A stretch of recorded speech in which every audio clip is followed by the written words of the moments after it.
கடலூர் தென்பெண்ணை ஆற்றில் வெள்ளம் பெருக்கெடுத்து ஓடும் அந்த காட்சிகளை பார்த்துக் கொண்டிருக்கிறோம். இதுகுறித்த கூடுதல் விவரங்களை வழங்க செய்தியாளர் ஸ்ரீதர் இணைந்திருக்கிறார். ஸ்ரீதர், ஆற்றங்கரையோர மக்களுக்கு எச்சரிக்கை விடுக்கப்பட்டிருக்கிறதா? என்ன நிலவரம்?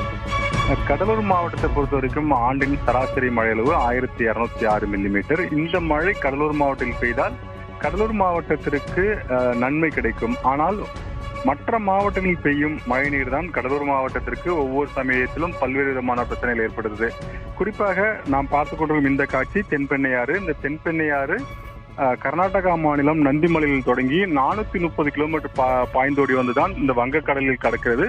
குறிப்பாக கர்நாடகாவில் 112 கிலோமீட்டர் மட்டுமே பாய்கிறது. அதன் பிறகு மீதமுள்ள அனைத்து பகுதிகளும் தமிழ்நாடு பகுதி, குறிப்பாக கிருஷ்ணகிரி, தருமபுரி, திருவண்ணாமலை, விழுப்புரம், கள்ளக்குறிச்சி, கடலூர் உள்ளிட்ட மாவட்டங்கள் வழியாக தான் இந்த தென்பெண்ணையாறு கடவோடி வந்து வங்கக்கடலில் கலக்கிறது. குறிப்பாக இந்த தாழங்குடா பகுதியில் தான் கலக்கிறது.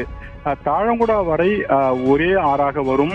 அதன் பிறகு கடல் மாற்றத்தை பொறுத்து ஒரு சில சமயத்தில் புயல் சமயத்தில் கடலோட நீர்மட்டம் அதிகமாக இருக்கும், அலையின் சீற்றமும் அதிகமாக இருக்கும். அந்த காலகட்டங்களில் இந்த ஆறு 3ஆக அல்லது 4ஆக பிரிந்து இந்த கடலில் கலக்கும். தற்போது கடல் சீற்றம் இருக்கும் காரணத்தினால் இந்த தாழங்குடா மீனவ கிராமத்தை ஒட்டி இந்த கடலில் கலக்கிறது. குறிப்பாக வலதுபுறமும் இடதுபுறமும் 2 பிரிவாக பிரிந்து கடலில் கலக்கிறது. மற்றொரு பிரிவு தேவனாம்பட்டினம் அருகே கலக்கும்.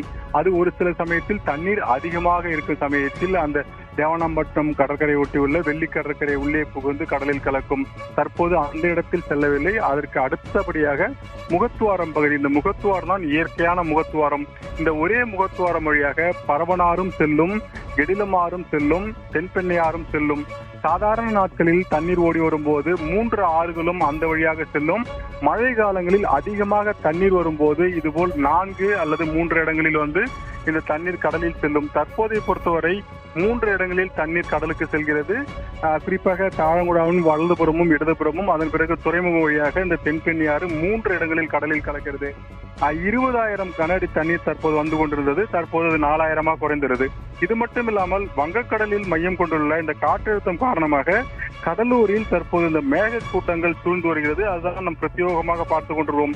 மேக கூட்டம் உள்ளே இருந்து எடுக்கப்பட்ட காட்சிகள் தான் தற்போது புதிய தலைமுறை வழியாக பார்க்கும் காட்சிகள்.